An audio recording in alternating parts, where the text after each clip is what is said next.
जय श्री राधे राधे, कृष्णा कृष्णा। मेरे प्यारे भक्तों,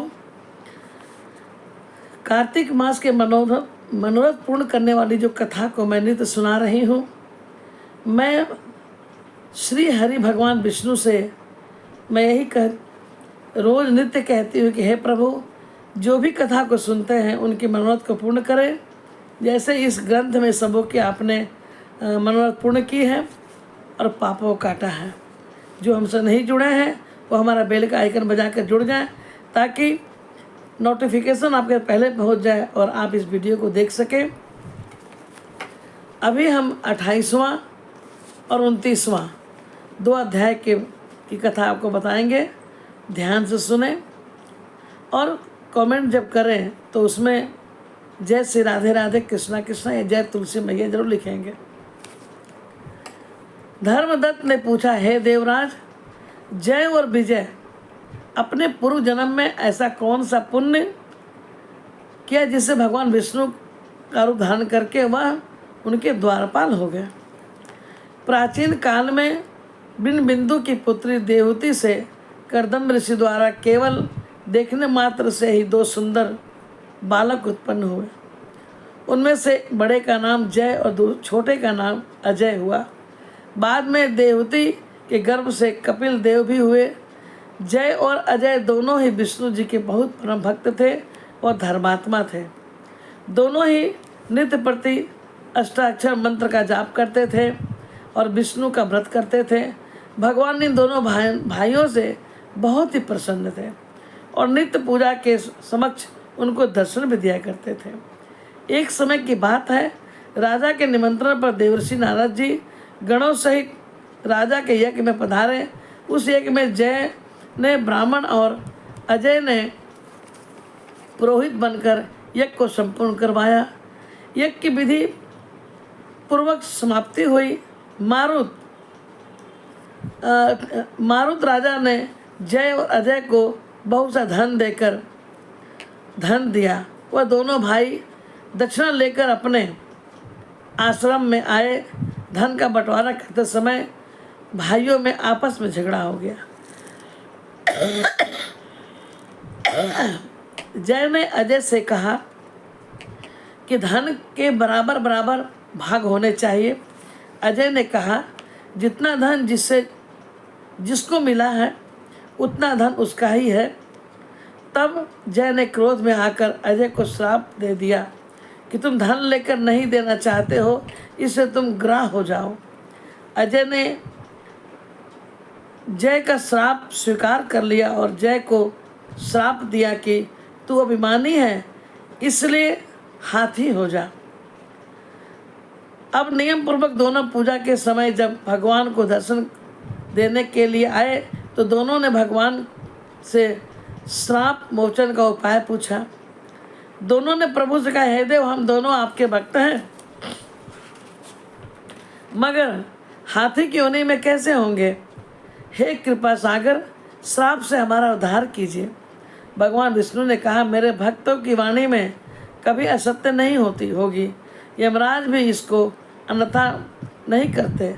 पूर्व काल में मुझे भक्तराज प्रहलाद के कहने पर स्तंभ से फाड़ कर प्रकट होना पड़ा था और राजा अम्बरीश के कहने पर 10 अवतार लेने पड़े थे। अतः तुम दोनों अपने श्रापों को भोग कर लोक को प्राप्त हो जाओगे। इतना कहकर विष्णु भगवान अंतर ध्यान हो गए। फिर वह गंडकी नदी किनारे मगर और हाथी हुए। जाति स्मरण रहने के कारण इस योनि में अभी भगवान विष्णु का व्रत नियम सीख किया करते थे। एक दिन कार्तिक की पूर्णिमासी को वह हाथी स्नान करने को गंडकी नदी में गया। तब पिछले जन्म की श्राप स्मरण करके मगर ने हाथी को पकड़ लिया तो हाथी ने भगवान विष्णु को स्मरण किया। फिर क्या था, तुरंत शंख चक्र गदा पद्मधारी भगवान विष्णु अपने सुदर्शन चक्र द्वारा उन दोनों को अपने रूप देकर उन्हें मुक्त किया और उन्हें वैकुंठ ले गए। उसी दिन उस स्थान पर नाम हरि क्षेत्र प्रसिद्ध है। चक्र के आधार से वहाँ के पत्थरों में भी चिन्ह बने होते हैं। वह दोनों जय और अजय के नाम से आज तक संसार में प्रसिद्ध है। हे प्रिय, अपने विष्णु जी के द्वारपालों के संबंध में जो प्रश्न था उसे विस्तृत उत्तर मैंने दे दिया है। इसलिए हे द्विज, तुम भी ईर्ष्या और द्वेष को त्याग करके भगवान विष्णु का व्रत करो। जगत के प्रत्येक जीवन को समदृष्टि से देखो। तुला, मगर और मेष की संक्रांति में नित्य प्रातः स्नान क्या करो, तुलसी वन की रक्षा क्या करो, एकादशी व्रत क्या करो, गौ ब्राह्मण वैष्णवों की सेवा के लिए हर समय तैयार रहा करो। व्रत करने वालों को मसूर दाल और बैगन के साग को कदापि प्रयोग कभी नहीं करना चाहिए। हे धर्मदत्त, ऐसा करने पर तुम शरीर त्याग कर हम लोगों के समान गति पाओगे। भगवान विष्णु को प्रसन्न करने वाले इस व्रत के समान फल देने वाला तीर्थ दान और यज्ञ दूसरा और कोई हो नहीं सकता। हे प्रिय, तुम धन्य हो, क्योंकि तुमने विष्णु को प्रसन्न करने वाला व्रत किया है, जिनका आधा फल तुमने कलह को दिया है। उसके बाद हम कलह को वैकुंठ में ले जा रहे हैं। तब नारद जी ने कहा, हे राजन, इस धर्मदत्त को विष्णु भक्ति का उपदेश देकर कलह को साथ लेकर विष्णु भगवान के पार्षद वैकुंठ चले गए और धर्मदत्त को भी उसके आदेशानुसार विष्णु के व्रत में तल्लीन हो गया। जब उसका देहांत हुआ तो अपनी स्त्रियों के साथ विष्णु लोक को गया। हे राजन, जो कोई भी प्राचीन काल के इतिहास को सुनता है और सुनाता है, वह अंत में विष्णु लोक को ही प्राप्त होता है। आगे 29वां अध्याय। राजा पृथु ने कहा, हे नारद जी,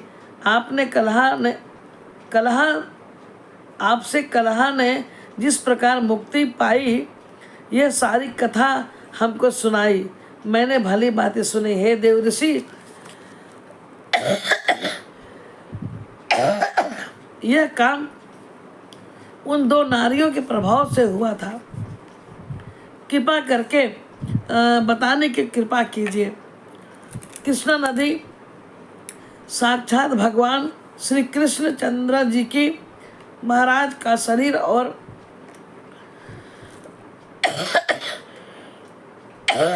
वेणी नामक नदी भगवान शंकर का शरीर है।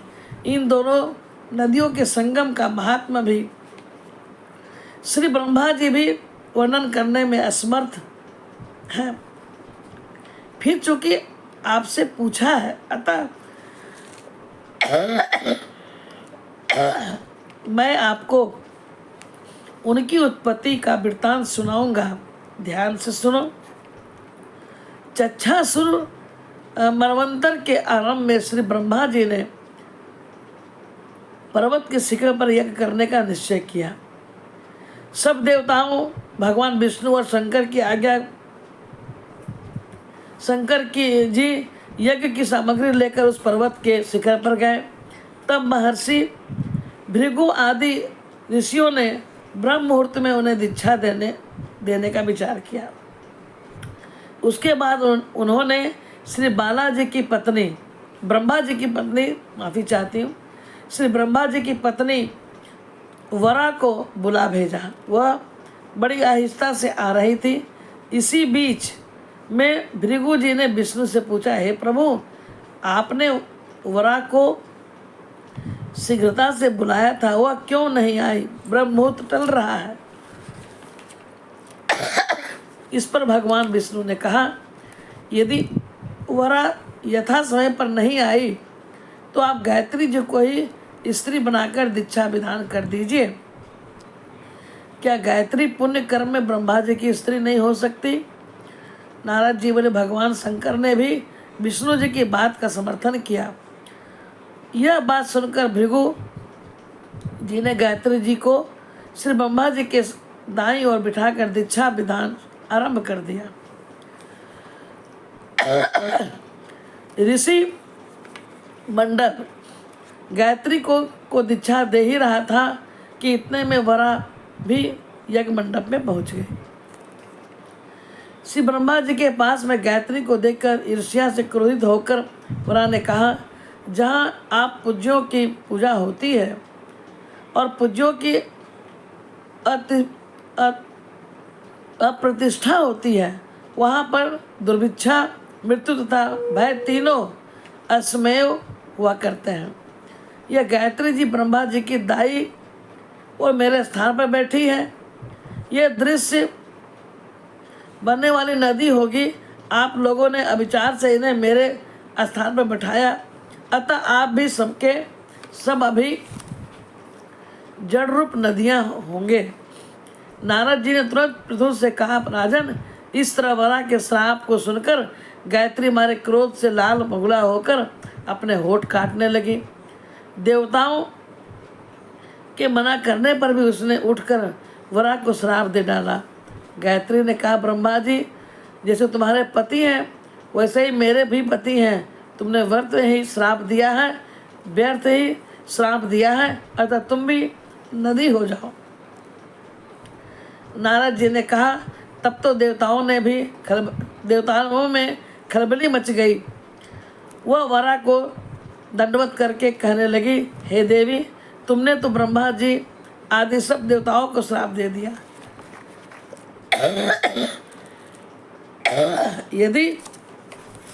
यदि इससे यदि हम सब जड़ रूप नदियाँ हो जाएंगे तो फिर निश्चय ये तीनों लोक ना हो जाएंगे, क्योंकि यह श्राप तुमने बिना विचार किया है। तुम इसे वापस ले लो। वरा ने कहा, हे देवतागण, आपने यज्ञ के आरंभ में गणेश पूजा नहीं की, इसलिए यह विघ्न उपस्थित हुआ। मेरा यह श्राप कभी खाली नहीं जा सकता, इसलिए आप सब अपने अंगों से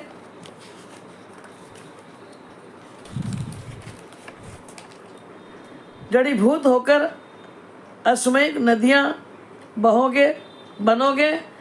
हम दोनों सौते भी अपने अपने अंगों से पश्चिम से बहने वाली नदियाँ बनेंगी। नारद जी ने राजा पृथु से कहा, वरा के यह वचन सुनकर सभी देवता, विष्णु, शंकर आदि अपने अपने अंशों से नदियाँ बन गए। भगवान विष्णु के अंश से कृष्णा, भगवान शंकर के अंश से वेणी तथा ब्रह्मा के अंश से कुकुम्भमती नाम की नदियाँ उत्पन्न हुई। सभी देवताओं ने अपने अंगों को जड़ बनाकर वहीं से सब पर्वत पर फेंक दिया। फिर